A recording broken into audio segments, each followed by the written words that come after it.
Assalamualaikum warahmatullahi wabarakatuh. Selamat pagi anak-anak. Berjumpa lagi dengan Bapak Agus dalam pelajaran matematika. Mari kita lanjutkan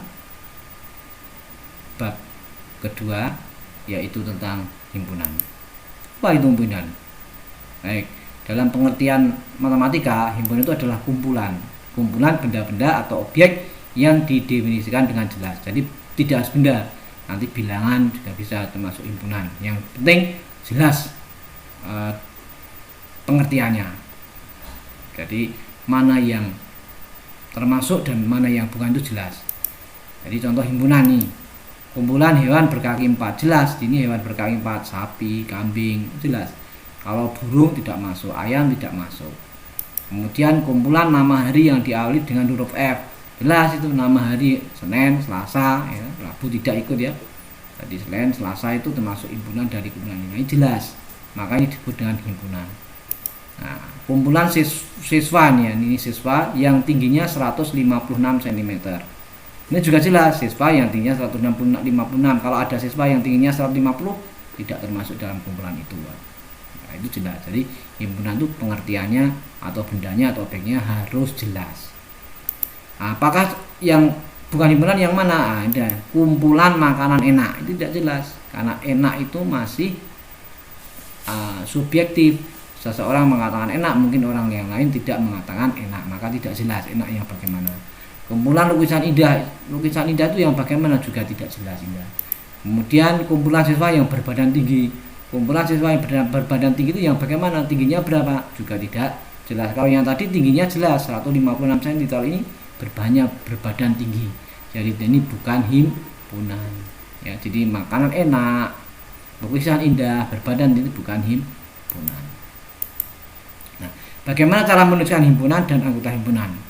Nah, himpunan itu biasanya ditulis dengan huruf besar, sedangkan anggota himpunan itu disebut juga dengan elemen, lambangnya seperti E, gini ya. Jadi himpunan dilambangkan dengan huruf besar atau kapital. Kemudian anggota himpunan disebut dengan elemen. Nah, anggota itu seperti elemen ya, sama saja dengan elemen, ditulis dalam kurung kurawal. Jadi anggotanya nanti di dalam kurung ya.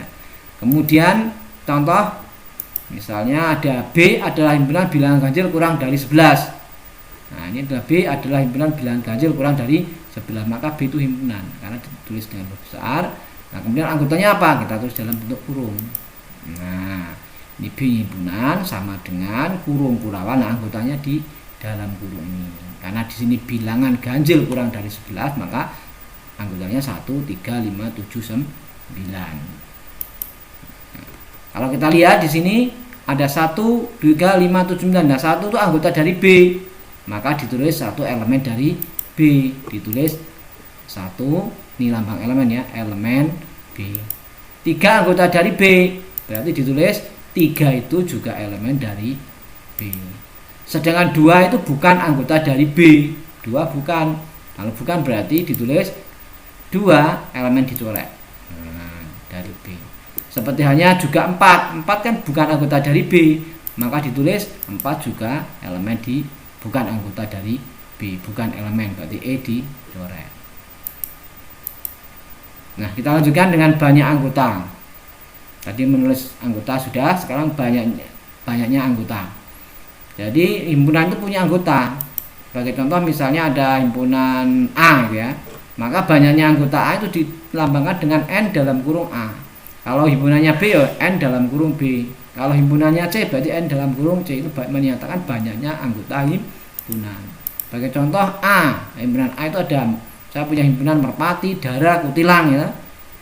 Ada 3 ini ya, burung nih ya. Nah, maka NA-nya berapa? Nah, banyak anggota himpunan A dinyatakan sebagai N dalam kurung A-nya sama dengan 3. Ini N-nya harus kecil nih.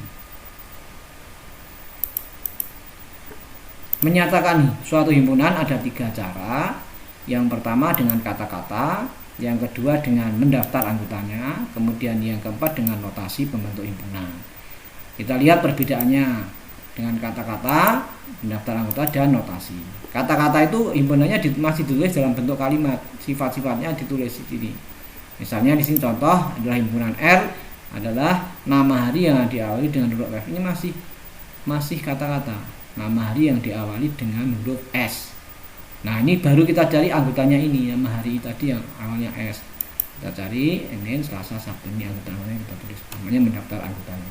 Nah, notasinya bagaimana? Notasinya ya anggota dibagi dengan X, huruf kecil X bisa, Y bisa ya. Kita misalkan X, nah, berarti kita ganti X. Apa X? X itu adalah nama hari yang diawali dengan huruf S ya. Jadi belum begitu berbeda nih antara kata dan notasinya, ini X garis miring X ini ya. Kemudian yang kedua, contoh kedua, A, himpunan A adalah bilangan asli kurang dari 7 ya. Ini ada sedikit berbeda kan, ada kurang dari 7 ini yang kita lihat di sini. Oh, bilang asli kurang dari 7. Kita cari anggotanya. Bilang asli berarti 1, 2, 3, 4, 5, 6 karena kurang dari 7. Nah, notasinya bagaimana? Karena di sini ada bilang asli kurang dari 7, kita misalkan dengan A sama dengan X, di mana X kurang dari 7. Jadi ini dulu. Kurang dari 7-nya kita tulis dulu. X itu kurang dari 7, baru X keterangannya di sebelah kanan. X anggota bilangan asli.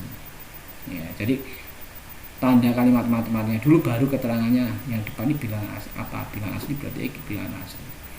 Yang contoh ketiga nih, bilangan K, dari bilangan K sama dengan bilangan asli genap lebih dari 4 kurang dari 16. Anggotanya apa? Bilangan asli genap lebih dari 4 ya, berarti 6, 8, 10, 12, 14.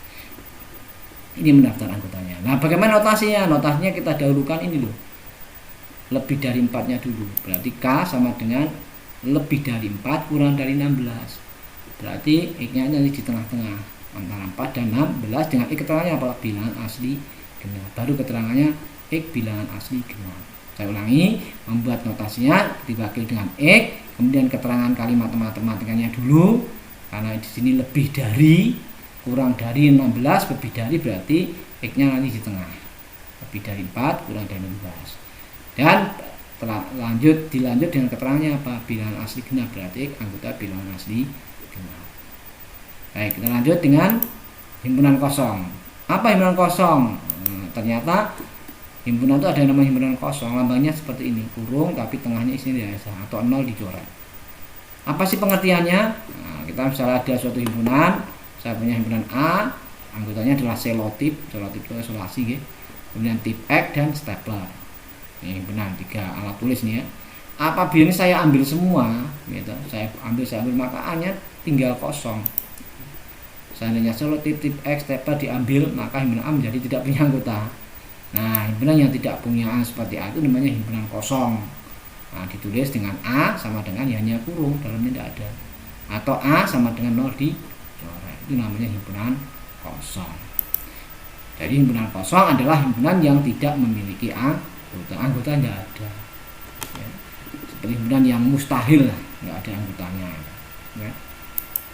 Contoh 1 ya, B, nama bulan yang berawalan dengan huruf K. Nama bulan yang berawalan dengan huruf K nggak ada. Januari, Februari, Maret, April, Mei, Juni, Juli, Agustus, September, Oktober, November, Desember, nggak ada yang K. Maka itu bilangan kosong, ditulis B kosong atau B 0 dicoret. Yang kedua, K, bilangan kuadrat antara 50 dan 60 nggak ada. Bilangan kuadrat itu 1, 4, 16, 25, 36 ya. 49, kemudian 64 ya, nggak ada yang antara 50 dan 60, berarti hanya kosong. Kita lanjutkan tentang himpunan semesta. Apa yang disebut dengan himpunan semesta?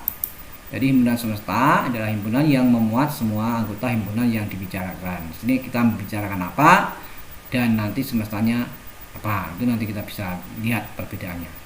Baik, kita lihat bahwa himpunan semesta lambangnya huruf FS besar ya. Perhatikan contoh di bawah ini, ada saya punya himpunan A, siswa kelas 7 SMPN 1 Jenar. Semestanya apa? Jadi kita membuat himpunan yang lebih besar, tapi di sini ada siswa, ada himpunan kelas 7 SMPN Jenar. Apa contohnya? Yaitu siswa SMPN 1 Jenar. Semestanya berarti siswa SMPN 1 Jenar. Karena apa? Siswa SMPN 1 Jenar itu di sini dalamnya ada kelas 7-nya, ada A-nya. Hanya kelas 7 kan?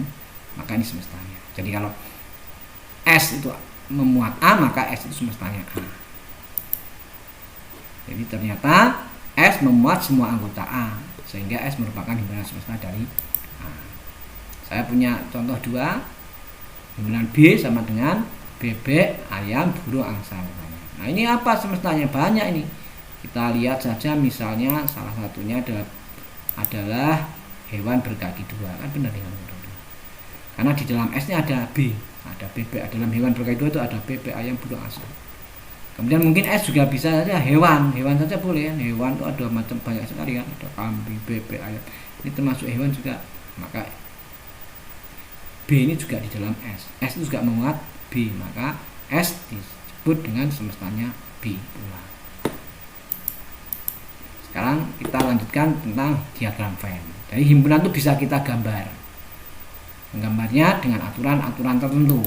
Jadi ketentuannya adalah satu, himpunan semesta nanti digambar dalam sebuah bentuk persegi panjang dengan tulis S di pojok kiri atas.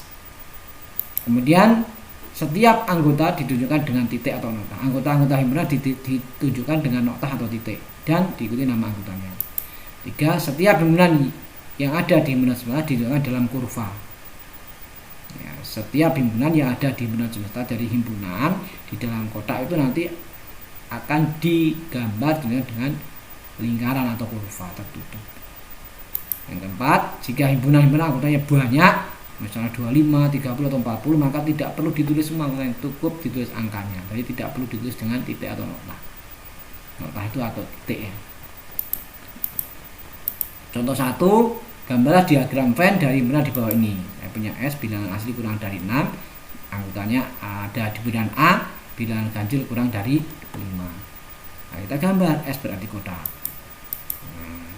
S-nya bilangan asli kurang dari 6 berarti 1, 2, 3, 4, 5. A-nya bilangan ganjil kurang dari 5 berarti 1 dan 3. Karena ini A-nya di dalam S ya, 1, 3 kan ada di sini, maka S-nya yang kotak. Nah, S-nya isinya ini 1, 2, 3, 4, 5. Tapi kita lihat, kita harus gambar yang A dulu, 1, 3. Nah, jalan ini. Jadi 1 dan 3 ini A. Kemudian yang di lain di luar A tapi masih S apa ya, ini S nya kan 1, 2, 3, 4, 5. 1, 3 sudah di A toh, berarti tinggal sisanya 2, 4 dan 5. Di sini ditulis di luar bebas 2, 4, 5. Contoh 2, gambarlah diagram Venn. S bilangan cacah kurang dari 10, A bilangan asli genap kurang dari 8, B bilangan asli ganjil kurang dari 9. Kalau kita gambar ya, kita lihat dulu S-nya bilangan cacah kurang dari 10 berarti 0, 1, 2, 3, 4, 5, 6, 7, 8, 9. Bilang A-nya bilangan genap kurang dari 8 berarti 2, 4, 6. B-nya bilangan ganjil kurang dari 9 berarti 1, 3, 5, 7. Kita gambar S-nya kotak ya kan. Di sini ada ini S-nya, tapi kita gambar dulu yang A dan B.